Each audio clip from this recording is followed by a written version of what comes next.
नमस्कार, आपल्यासोबत आहेत आशिष कृष्णराव सर. नमस्कार सर. नमस्कार. सर, कसा आहे तुमचा मूड? एकदम छान. वाह, खूप सुंदर सर. सर, आपण आता आहोत सॅटर्डे क्लब ग्लोबल ट्रस्टच्या प्लॅटफॉर्मवर. उद्योगबोध 2026 नावाचा खूप छान उपक्रम राबवत आहेत ते, आणि खूप छान छान इथे नेटवर्किंग, खूप छान छान बिझनेसमॅन आहेत, खूप छान छान व्याख्यानं झाली, भाषणं झाली. सर सर तुम्ही सॅटर्डे क्लब सोबत कधीपासून आहात, तुम्ही कधी जॉईन झाला आहात, त्याविषयी काही एक थोडक्यात माहिती सर. हो, माझं नाव आशिष कृष्णराव तगलपल्लेवार. माझ्या कंपनीचं नाव आहे स्कोपल, SCOPL. आम्ही सिमेंट आणि वेस्ट मॅनेजमेंट या सगळ्या 2 क्षेत्रात काम करतो. सिमेंट आम्ही पॅन इंडिया सप्लाय करतो, सपोर्ट करतो प्रोजेक्ट्सला. जे प्रोजेक्ट्स मोठे असतात, 100 टनाच्या वर सिमेंट आम्ही देतो. 1000 टन, 2000 टन, 6 राज्यात आम्ही काम करतोय. काही राज्यात आम्ही वेस्ट मॅनेजमेंट करतो. जो आपला कचरा असतो म्युन्सिपल कॉर्पोरेशनचा, त्या कचऱ्यापासून आपण गॅस बनवू शकतो किंवा आपण त्याच्याकडून कोळसा बनवू शकतो. आपल्या कोळशापेक्षा चांगला तो आपण सप्लाय करू शकतो. ते सध्या प्रोजेक्टवर आम्ही 4 प्रोजेक्टला काम करतोय. पुणा, उज्जैन, यवतमाळ आणि नांदेड, आणि पॅन इंडिया 6 स्टेटमध्ये आम्ही सप्लाय करतोय सिमेंट. तर या पद्धतीने मी करताना मी 22 वर्षाचा माझा अनुभव आहे सिमेंट क्षेत्रातला. त्याच्यामध्ये मी पॅन इंडिया फिरलेलो आहे, पूर्ण युरोप आणि सगळं झालेलं आहे. त्याच्यामध्ये मला 5 वर्ष व्यवसायात झालेले आहे. या 5 वर्षात व्यवसायाचा अनुभव खूप चांगला. पण व्यवसायात तुम्ही आल्यावर तुम्हाला कुठल्याही माणसाची ओळख नसते, कारण की तुम्ही ज्या क्षेत्रातून आलेला आहे त्याच्यातली ओळख असते, पण ती नोकरीची असते, पण व्यावसायिक म्हणून नसते. सॅटर्डे क्लब हा एक महादेवराव भिडेंनी काढलेला, सरांनी काढलेला एक आपल्याला एक गाव आहे, ज्याच्यामध्ये तुम्हाला एक नवी जात मिळते, उद्योजक या भावनेची. त्या भावनेत तुम्हाला शेजारी मिळतात, भाऊ मिळतो, बहीण मिळतो, आई मिळतात, वडील मिळतात.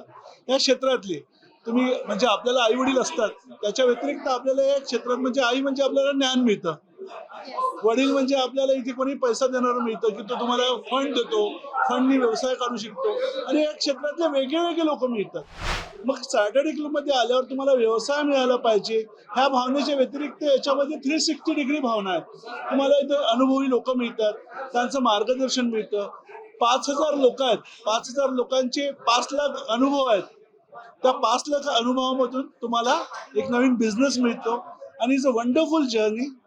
माझं 2रं वर्ष चाललेलं आहे, आणि मी आता हे 7 वर्षांनी पहिल्यांदा उद्योग बोध होत आहे. उद्योगही झाला, आम्हाला बोधही झाला आज दिवसभरात.